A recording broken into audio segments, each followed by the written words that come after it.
Hi friends, ನಮಸ್ತೆ. Welcome back to my channel.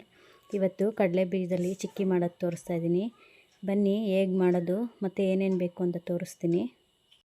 1 cup ಕಡಲೆ ಬೀಜ ಎಷ್ಟು ತೊಗೊಂಡಿರ್ತೀವೋ ಅದರಲ್ಲಿ 3/4 ಕಪ್ ಬೆಲ್ಲ, ಸ್ವಲ್ಪ ತುಪ್ಪ.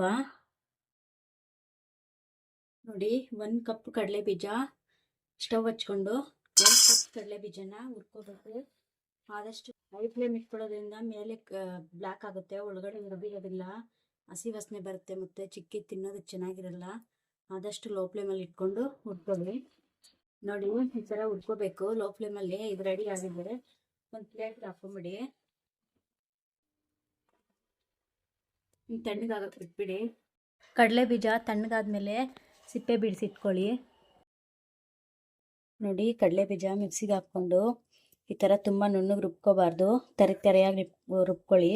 ಒಂದೇ ಸಲ ಕಂಟಿನ್ಯೂ ಆಗಿ ರುಬ್ಬೇಡಿ. ಸ್ವಲ್ಪ ಮಿಕ್ಸಿ ಆಫ್ ಮಾಡಿ ಈ ಥರ ತರಿಯಾಗಿ ರುಬ್ಕೊಂಡು ಇಟ್ಕೊಳ್ಳಿ.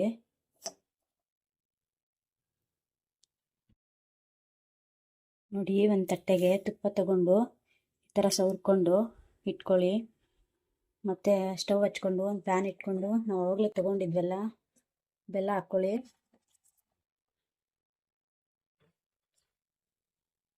ನೀರು ಸ್ವಲ್ಪನೇ 2 ಸ್ಪೂನ್ ಅಷ್ಟು ಹಾಕ್ಕೋಬೇಕು. ನೋಡಿ, ಇಷ್ಟೇ ನೀರು. ಲೋ ಫ್ಲೇಮಲ್ಲೇ ಪಾಕ ಬರ್ಸ್ಕೋಬೇಕಿದು.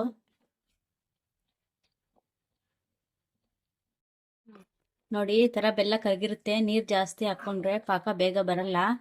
ನಿಮಗೆ ಬೆಲ್ಲ ಪಾಕ ಹೆಂಗಿರ್ಬೇಕಂದ್ರೆ ಈ ಥರ ಒಂದು ಪ್ಲೇಟಲ್ಲಿ ನೀರು ಇಟ್ಕೊಂಡಿರಿ.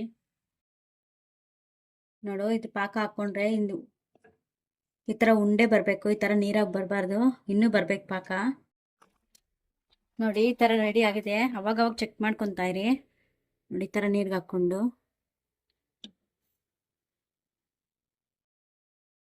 ನೋಡಿ, ಈ ಥರ ಬರಬೇಕು. ಈ ಥರ ಹಾಕಿದ್ರೆ ಈ ಥರ ಗಟ್ಟಿಯಾಗಿ ಬೀಳಬೇಕು, ಸೌಂಡ್ ಬರಬೇಕು. ಈ ಥರ ಬರ್ಬೇಕು ಪಾಕ. ನೋಡತ್ತ ಬಂದಿದ ತಕ್ಷಣ ನಾವು ಪುಡಿ ಮಾಡಿ ಇಟ್ಕೊಂಡಿದ್ವಲ್ಲ ಕಡಲೆ ಬೀಜ, ಅದನ್ನ ಸೇರಿಸ್ಕೊಂಬಿಡಿ. ಕೈ ಬಿಡಬೇಡಿ, ತಿರುಗಿಸ್ತಾ ಇರಿ.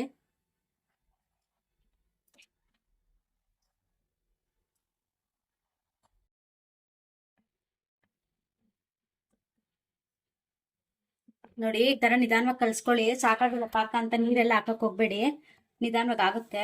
ಕೈ ಬಿಡ್ದಿರ ಕಲಿಸ್ಕೊಳ್ಳಿ. ಪ್ಯಾನ್ ಬಿಡುತ್ತೆ, ಇಲ್ಲಿ ಕಲಿಸ್ಕೋಬೇಕು. ಇವಾಗ 2 ಸ್ಪೂನ್ ತುಪ್ಪ ಸೇರಿಸ್ಕೊಳ್ಳಿ. 1 ಸ್ಪೂನು ಇಲ್ಲ 2 ಸ್ಪೂನು, ಇದು ಆಪ್ಷನಲ್, ಬೇಕಂದ್ರೆ ಸೇರಿಸ್ಕೋಬೋದು. ನೋಡಿ, ಈ ಥರ ರೆಡಿ ಆದರೆ ಈ ಥರ ಪ್ಯಾನ್ಗೆ ಅಂಟ್ಕೊಳ್ಳೋದಿಲ್ಲ. ನೋಡಿ, ಕರೆಕ್ಟಾಗಿ ಹೊಂದ್ಕೊಂಡಿದೆ. ತುಪ್ಪ ಸೋರ್ಕೊಂಡು ಇಟ್ಕೊಂಡಿರಿ ತಟ್ಟೆಗೆ. ರೆಡಿ ಆಗಿದ ತಕ್ಷಣ ಇದನ್ನ ಹಾಕ್ಬಿಡಿ. ಬಿಸಿ ಇರುತ್ತೆ, ಕೈಯಲ್ಲಿ ಮುಟ್ಬೇಡಿ. ನಿಮ್ಮ ಹತ್ರ ಬಟರ್ ಪೇಪರ್ ಇದ್ರೆ ಬಟರ್ ಪೇಪರ್ ಹಾಕ್ಕೊಳ್ಳಿ. ನೋಡಿ, ಈ ಥರ ಸ್ಪೂನ್ಗೆ ಒಂಚೂರು ತುಪ್ಪ ಹಾಕ್ಕೊಂಡು ಈ ಥರ ನಿಮ್ಗೆ ಎಷ್ಟು ಥಿಕ್ನೆಸ್ ಬೇಕೋ ಅಷ್ಟು ಈ ಥರ ಮಾಡ್ಕೊಳ್ಳಿ. ನೋಡಿ, ಸ್ವಲ್ಪ ಬಿಸಿ ಇರೋವಾಗಲೇ ಒಂಚೂರು ತುಪ್ಪ ಸವರ್ಕೊಂಡು ಚಾಕುಗೆ ಒಂದೇ ಸಲ ಕಟ್ ಮಾಡ್ಕೊಂಬಿಡಿ. ನಿಮ್ಗೆ ಯಾವ ಶೇಪ್ ಬೇಕೋ ಆ ಶೇಪು. ಆದ್ಮೇಲೆ ಮತ್ತೆ ಇದನ್ನ ಆಗಲ್ಲ ಕಟ್ ಮಾಡೋದಕ್ಕೆ, ಸುಮ್ಮನೆ ಶೇಪ್ ಕೊಟ್ಕೊಳ್ಳಿ. ನೋಡಿ, ಇದು ಇಷ್ಟೇ ಈಸಿಯಾಗಿ 10 ನಿಮಿಷದಲ್ಲಿ ರೆಡಿ ಆಗುತ್ತೆ. ಮನೆಯಲ್ಲೇ ಮಾಡ್ಕೊಳ್ಳಿ, ಕಡಲೆ ಬೀಜ ಎಲ್ಲ ಇರುತ್ತೆ. 3 ಇಂಗ್ರೀಡಿಯೆಂಟ್ಸೇ ಬೇಕಾಗಿರೋದು, ಬೇಗ ಆಗೋಗುತ್ತೆ. ನೋಡಿ, ಇದು ನನಗೆ ಆರೋದಕ್ಕೆ 3/4 ಅವರ್ ಟೈಮ್ ತೊಗೊಂಡಿದೆ. ಮಕ್ಕಳು ಸ್ಕೂಲಿಂದ ಬಂದಿದ ತಕ್ಷಣ ಮಾಡಿಕೊಡಿ, ತುಂಬ ಇಷ್ಟಪಟ್ಟು ತಿಂತಾರೆ. ಈ ರೆಸಿಪಿ ನಿಮ್ಗೆ ತುಂಬ ಇಷ್ಟ ಆದರೆ ಒಂದು ಲೈಕ್ ಕೊಡಿ, ಶೇರ್ ಮಾಡಿ, ಸಬ್ಸ್ಕ್ರೈಬ್ ಮಾಡ್ಕೊಂಡು ನೋಡಿ. ಇನ್ನಷ್ಟು ವೀಡಿಯೋಗಳು ಬೇಕಂದರೆ ಸಬ್ಸ್ಕ್ರೈಬ್ ಮಾಡ್ಕೊಳ್ಳಿ. Thank you for watching.